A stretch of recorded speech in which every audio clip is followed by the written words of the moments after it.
gripping story of a doctor determined to shape his own future by rewriting his past. Tonight, Tales of Tomorrow presents Past Tense, starring Boris Karloff, with Robert Simon and Catherine Mesco. Hello and welcome to Tales of Tomorrow. And I know you'll welcome news of today's most revolutionary development in watch bands for men. Here it is. America's most beautiful watch band, the double feature by Chrysler. Now, let me tell you why double feature is so different.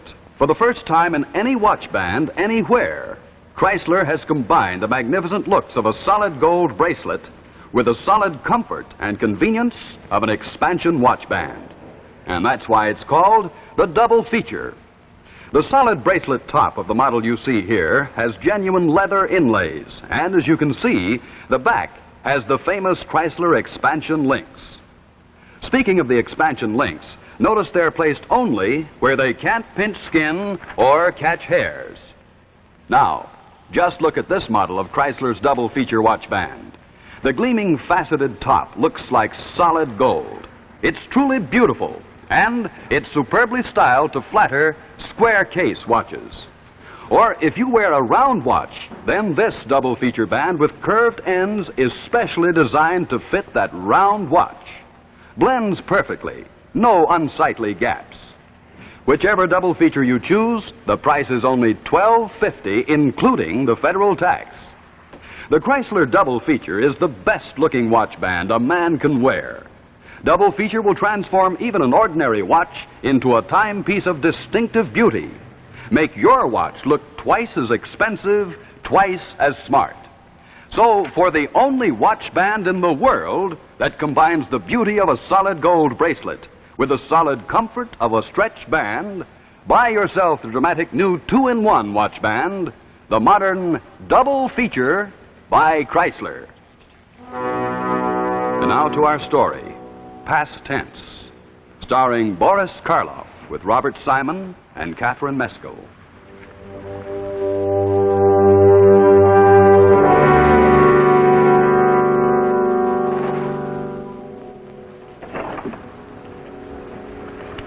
Don't they ever wash the windows in this dismal place?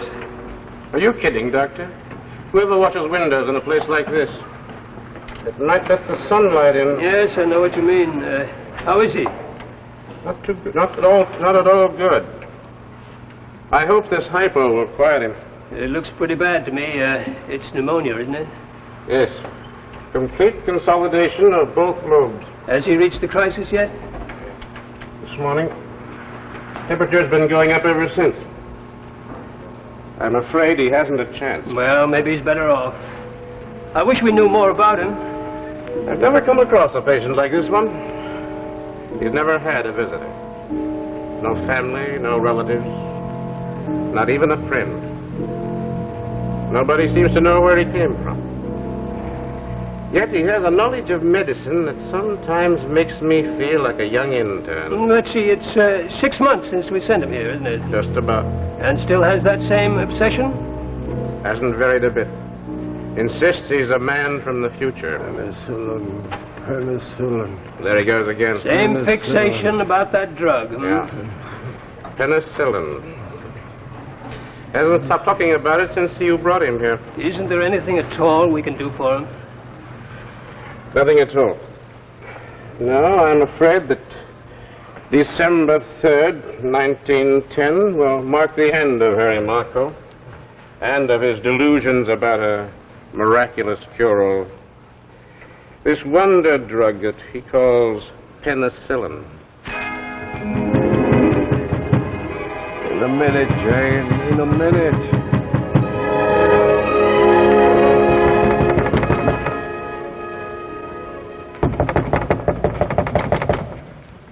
In a minute, nothing.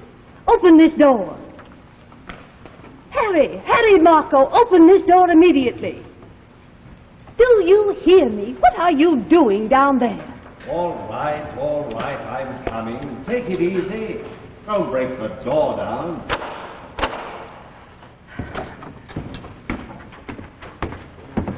What's the matter now? What's the matter? A patient is waiting for you, and I've been buzzing for 15 minutes. Oh, let him wait. I'm busy. Now, look here, Harry Marco. Instead of fooling around down here, you should be in your office taking care of your patients. I've got more important things on my mind. Well, I haven't, and I'm tired of you neglecting everything for this. Patients are scarce these days, Harry, and you're driving away the few that are left with your indifference. Doesn't matter, Jane. Believe me, this is more important. Is it?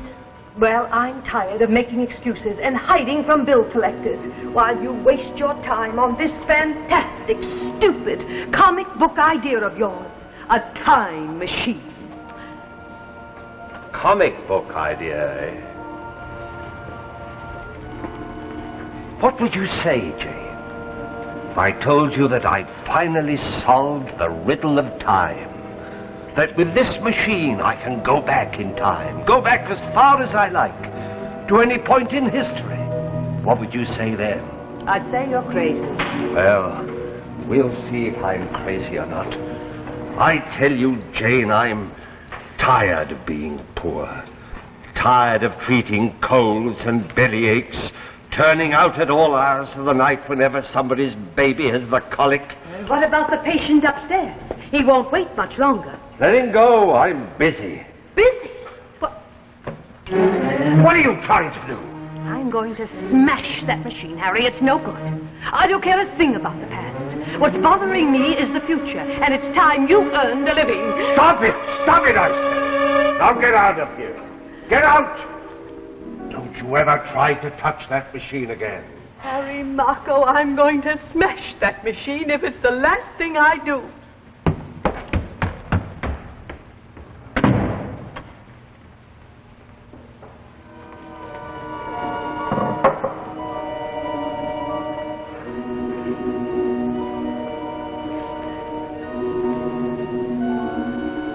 She thinks I'm losing my mind, eh? Well, I'll show her more money than she's ever dreamed of. I'll show her that the past can really be profitable.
My time machine works. I knew it. I knew it. I'm going back through the past. Back through the years that I have lived before. There they are. I'm seeing again events that have become history. Oh, I wish I could stop and relive some of those great moments. But I can't. I must go back further. If my plan works, I'll be rich. If it works. If it doesn't, who knows? But I think you should listen to this man, Dr. Giles. Nonsense. I can't listen to every crackpot who comes here with a magic potion. But this man seems to know what he's talking about. He's not a harebrained chemist. He's a doctor. I never heard of him. Neither have I, but I'm convinced that he has something. All right. Bring him in. I'll let him have 5 minutes. 5 minutes will be enough. Dr. Marco. Dr. Harry Marco, this is our director, Dr. How do you Giles. do? You seem to be rather dressed in a rather unusual fashion. Where do you come from? Does that really matter? Well, no, I guess not. Well, what's this cure-all you bewitched Dr. Lasky with? I didn't exactly say it was a cure-all. It's by no means a cure-all. But it will cure a great many diseases that you now think fatal. Oh, well, where is it? Let's have a look at this miracle drug. There it is, Doctor. It's an odd-looking container. What's it made of? The scale of a dragon and the tooth of a wolf? A very literate question, Doctor. But this is no witch's brew. If you're not interested, I'm sure some of your competitors will be. Oh, just a moment, Doctor. Just a minute. You seem to be rather sure of yourself. Just what do you want? I want $250,000 in U.S. Treasury bonds maturing in 30 years, maturing in 1953. $250,000? For what? For an untried medicine that you claim is a panacea? Dr. Lasky here tells me that you have an arrangement with the Mercy Hospital to test new medicines on ward patients. Well, that's right, but only after the drugs have passed the lab stage. I understand your position. I appreciate it. Unfortunately, I haven't time for long, drawn-out, tedious lab tests. But give me one of your sickest patients. Someone who is far gone with pneumonia, meningitis, gas gangrene, and let me show you what this drug can do. Oh, you should know better than that, Doctor. I can't sanction using an unknown drug on patients. What do you call this medicine? Afraid the name won't mean very much, dear. Its name is penicillin. Penicillin, huh? That's a very fancy name. Well, the answer is no. And I'm surprised at you, Dr. Lassie, for condoning such an unethical idea. Now, if you gentlemen will excuse me, I have more important things to do. He doesn't know what he's passing up. Well, thanks, Lasky. You tried anyhow. Wait. I may be sticking my neck out, but I believe you. There's a patient in the ward, a young girl, type 4 pneumonia. She can't last more than a few hours. Come on, what are we waiting for? Wait a minute. This could mean my finish. There's nothing to worry about, Doctor. I assure you there's absolutely no risk. I hope you're right, Marco. I hope you're right.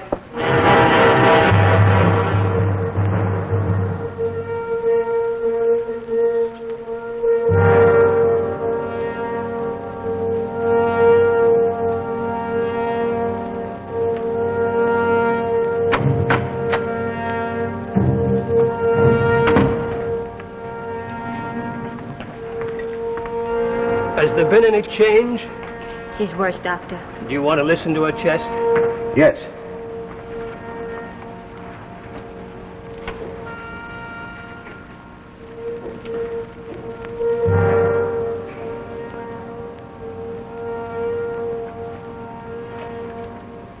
Give me a sterile syringe.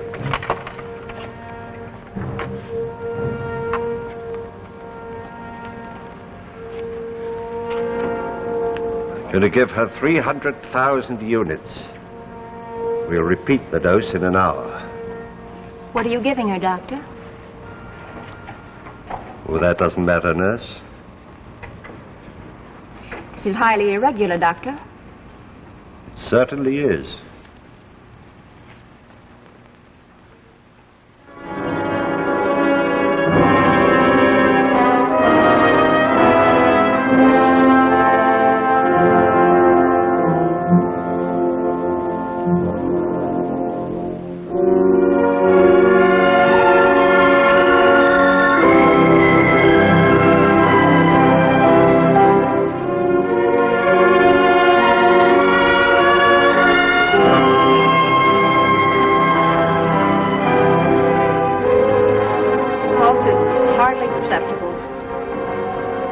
I'm going to give her another 300,000 units.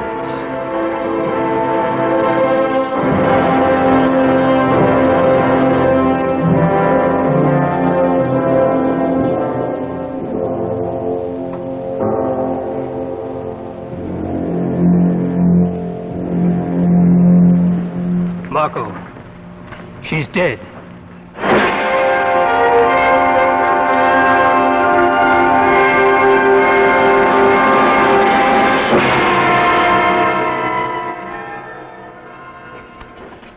Hello? Say, is there a magician in the house? That's right, I am. Now, let me show you a little trick. You see my little magic bag here? Now, watch very closely, ladies. As you see, there's absolutely nothing in the little magic bag. Now, watch this trick.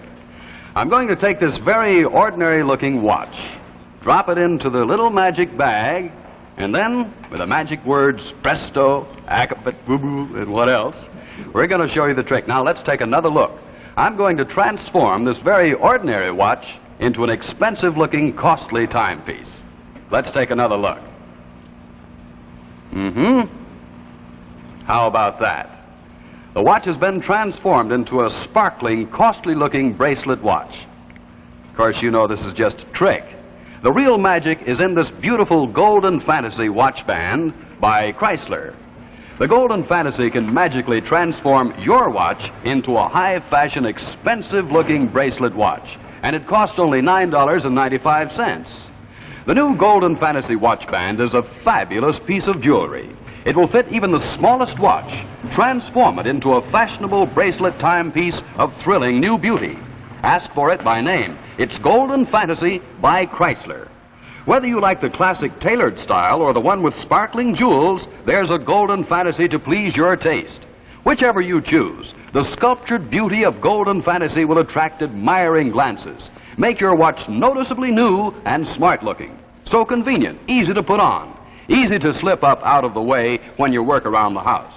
And remember, Golden Fantasy costs less than many ordinary watch bands. Only $9.95 federal tax included.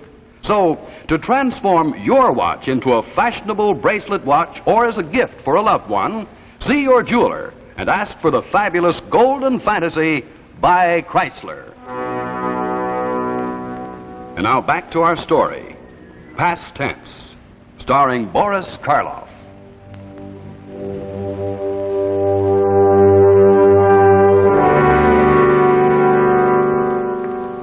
And you say Dr. Lasky permitted this stranger to inject this fluid into your patient? Yes, sir. Over my express objections. Thank you, nurse. That's all. Dr. Giles... Lasky, you're through. And I'm bringing you up on charges of unethical practice at the next meeting of the medical board. But, sir... I hold you responsible for the death of that girl. She was dying. Nothing would have helped her. She'd have died anyway. That doesn't excuse you. You deliberately disobeyed my orders in allowing this quack to use an unknown, untried medicine on a patient. Oh, just a minute, sir. That unfortunate girl's death proves nothing. We were too late, that was all. She was beyond all help, even at a penicillin. It's unfair and grossly unscientific to jump to conclusions with only one case. What would you like to do? Kill a few more patients before you're satisfied? Oh, of course not. But in that same ward, there's a patient with gas gangrene. Now, let me use my drug on him, and I give you my word, in 2 or 3 days, he'll be on the road to recovery. No, I can't permit it. I told you before, I will not sanction the use of drugs until we've made the proper lab tests on them. I understand, Doctor. But in the meantime, I've placed Dr. Lasky in rather an unfortunate position, and I'd like to vindicate him at least. So take this drug. Use it any way you like. Make all your lab tests. And when it proves its value, as I know it will, then we can talk business. Business? I don't do business with quacks, and I have no time for your miraculous cure-alls. Now, I'll thank you to leave the office. Dr. Giles, you will regret this decision in the not-too-distant future. Good day, Doctor.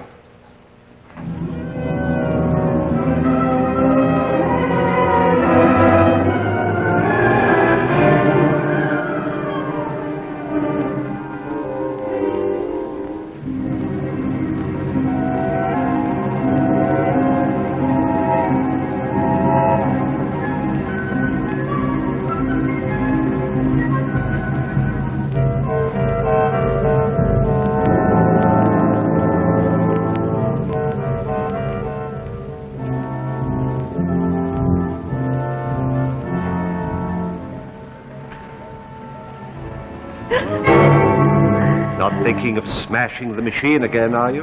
You startled me. Sorry, Jane. Jane, I'm going away again. Maybe for a week, 10 days, perhaps longer. Don't disturb anything in this room and keep the door locked. Where are you going, Harry? Does that make any difference? Well, I would like to know what you're up to. Where did you go when you disappeared last week? I went back into the year 1923. Oh, now, Harry, don't joke with me. I'm serious. You haven't been the same since that day. What did you do? I tried to sell some moldy bread, but they wouldn't buy. Oh, now, Harry. The trouble with you, Jane, is you don't recognize the truth when you hear it. Well, I'll tell you again. This machine, I think you called it a comic book contraption. Well, it works. It took me back into the past. You actually went back into the past? I'm going again. Come with me. We'll revisit the scenes of your childhood. No, Harry, no. Well, I'm going anyhow. Perhaps I can bring you a memento. What would you like? Lillian Russell's fan, an autographed picture of President Taft? Any proof at all, just name it. Harry, you mustn't do this. I'm afraid. Afraid? There's nothing to be afraid of. It's as safe as a baby. Oh, Harry, I'm not thinking of the machine. It's just that, well, if what you say is true, you're tampering with something beyond your control, and you shouldn't do it, Harry. It's wrong. Wrong? What's wrong about it? Some people look to the future for their success. I get mine out of the past. Oh, but Harry, you'll get into trouble. Serious trouble. And what can you possibly gain by going back into the past?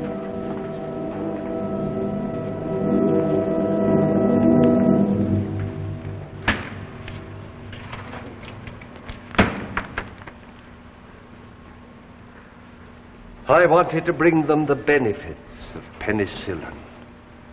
30 years before its time. But they wouldn't listen to me. They laughed at me and threw me out. But this time, I'm going back even further into the past. Back to 1910. What's more, I'll go to the same company. This time they'll pay. And pay plenty.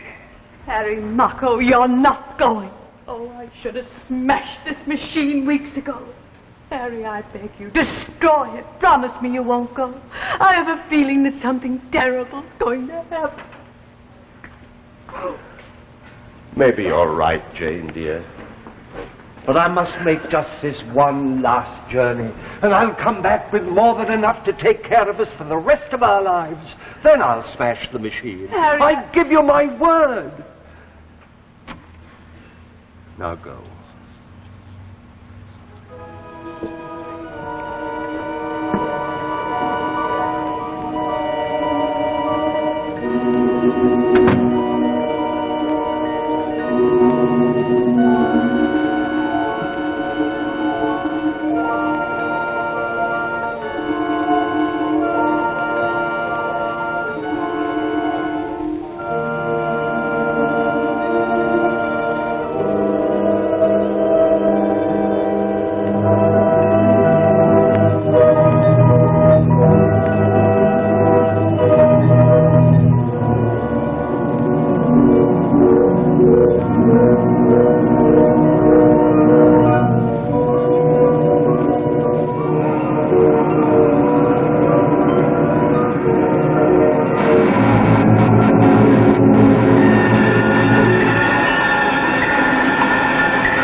Tell me some more about this wonder drug, Dr. Marco. Oh, there's no use talking about it anymore, Dr. Giles. Let me demonstrate it for Come you. now, you don't expect me to use this stuff on human beings before it's been tested, do you? But it's been tested over and over again. Where? In my laboratory. And where's that? I resent all these questions, Dr. Giles. If you have any doubts as to my integrity... Just a minute now. Just hold on a moment. I don't doubt your integrity. And I'm very much interested in you and your drug. Sit down. No, I've very little Tell time. me some more about the drug. Why should I tell you again? I know I'm wasting my time Not here. at all, not at all. By the way, Marco, you are a physician, aren't you? That's insulting, Dr. Giles. What's the meaning of this? Simply this. You're a fraud, Marco. I'm having you arrested for posing as a physician. But I am a physician. Dr. Lasky, you know me. Tell him. I've searched every available record, sir. Marco's name isn't listed in any of them. Just as I suspected. But you're mistaken. I'm a graduate of Bellevue. What year? 1926. Oh, I know this is hard to believe, but here, take this drug, use it. I give it to you freely. Believe me, it'll cure almost anything. I've used it in hundreds of cases. It's a fungus made from bread mold, just ordinary bread mold. Well, bread mold. Dr. Lasky, you're my friend. You know me. You helped me. You believed in me. Take him out. No, I'm not insane. Take your hands off me. I came here to try to help you. I came out of the future from 1953. I came in a machine, a time machine. A time machine, eh? Go with the officer, Marco. Go where? To the hospital. You'll get well. No, I won't. All right, Doctor. We give you a lot of bread mold. You can make all the penicillin you want. No, use that drug. Use it. It will save countless lives. Bread mold, huh? Yeah. Poor fellow. No, it's a curious thing. I checked on that home address he gave us. There's a Harry Marco living there, all right. But he's only a boy.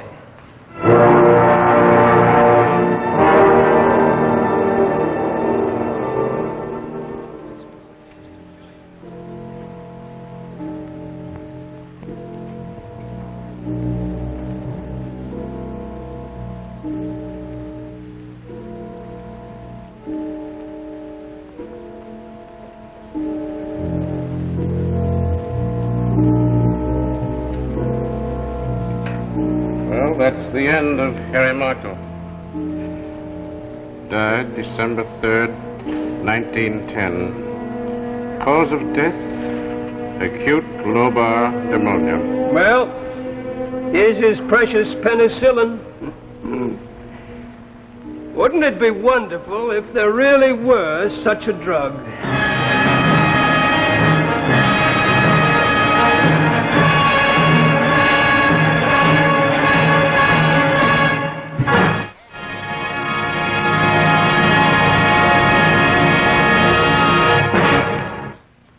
For a fine watch band, buy Chrysler. This one with curved links and curved ends is the Crescent, perfect for round watches. Or for a quality expansion band at a thrifty price, as low as $5.95, you'll find many Chrysler styles like this one. And for the man going into military service, this expansion bracelet with sterling silver nameplate is a wonderful gift. Chrysler watch bands give you the finest value, the widest selection. So remember, at jewelers everywhere, when you look for quality, look for Chrysler. Next week, see the dramatic return of a man reported missing for 2 years, forced at his homecoming to vanish again. Next week, Tales of Tomorrow presents Homecoming, starring Edith Fellows.